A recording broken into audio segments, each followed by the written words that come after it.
and welcome to our next episode of our podcast. I am here with a fellow musician, and she is not studying music, but she has played music pretty much all her life. Her name is Alice. Hi Alice, welcome. Hello. How are you today? I'm good. That's good. The weather's been quite depressing lately. Yeah, it has. It hasn't been the best. I know, especially with lockdown and everything. We had a tiny bit of snow, but apart from that, it's not been very nice. Yeah, I didn't see any snow. Oh, that's a shame. That is a shame.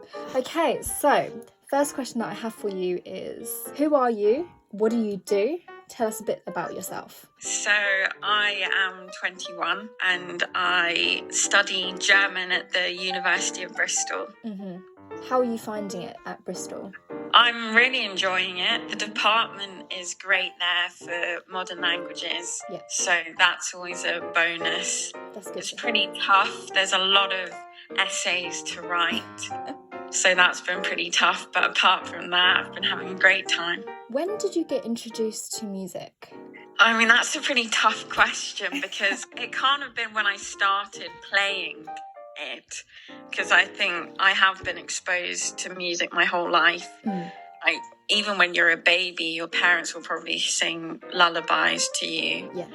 But I really got into classical music when I started playing the cello and the piano, actually. I started playing the piano before. Oh, I see. What's your favourite instrument to play? Definitely prefer the cello.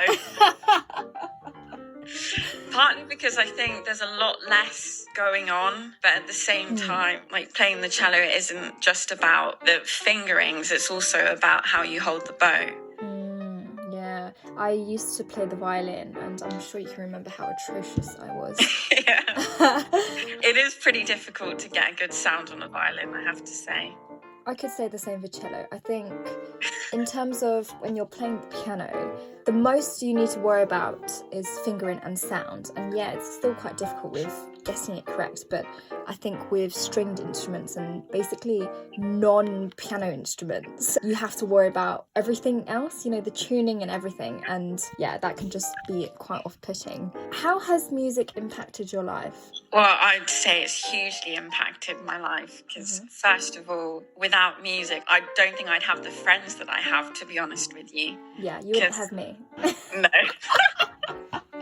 Because in secondary school, it was all about music for me. That's how I made friends, and that's how I was introduced to everyone from the induction day in year 7. That's so cute. And then even in primary school, when I started learning, I then went to my local music school and I met friends there. And I've been able to go on music tours as well, which has helped me to see parts of Europe that I don't think I would have seen by this age if I hadn't have gone on those tours. And they're great fun as well. Definitely. And you have so many memories too. Yeah, that's really, really good to hear.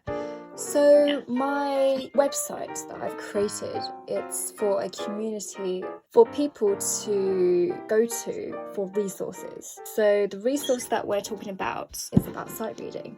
I just want to ask, what do you think about sight reading? I think it's horrendous. You know what? You've hit the nail on the head. Yeah.